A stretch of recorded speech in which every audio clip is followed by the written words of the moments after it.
ദേവി ദിക്കുകളിലേക്ക് പോകുമ്പോഴേക്കും ഈ അമ്പലത്തെയും ചുറ്റുപാടുമുള്ള ജനങ്ങളെയും സംരക്ഷിക്കാനായിട്ട് മറ്റ് ദേവതമാരെയും അഷ്ടദിക്പാലകരെയും വിളിച്ചു വരുത്തി അവർക്ക് ഊട്ടുന്നതാണ് ഉച്ചബലി എന്ന് ഞാൻ പറഞ്ഞിരുന്നുവല്ലോ.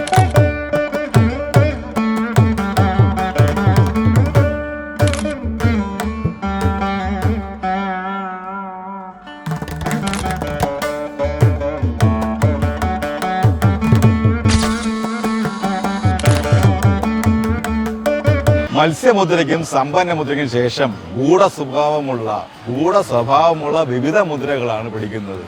അതിൽ പ്രധാനമായിട്ടും സർപ്പമുദ്ര, ചതുരശ്രമുദ്ര, ജ്യോതിമുദ്ര എന്നിവയാണ്.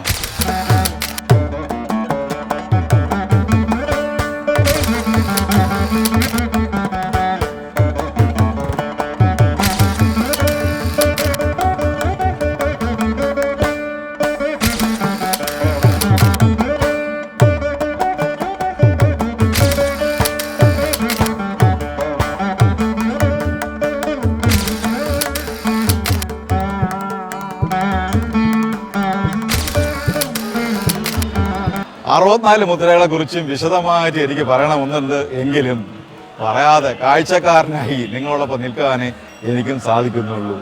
കാരണം നേരത്തെ പറഞ്ഞത് തന്നെ അതീവ നിഗൂഢമായിട്ടുള്ളതാണ് നമ്മുടെ കൗളാചാരത്തിലെ പല തന്ത്രങ്ങളും തന്ത്രവിഭാഗങ്ങളും.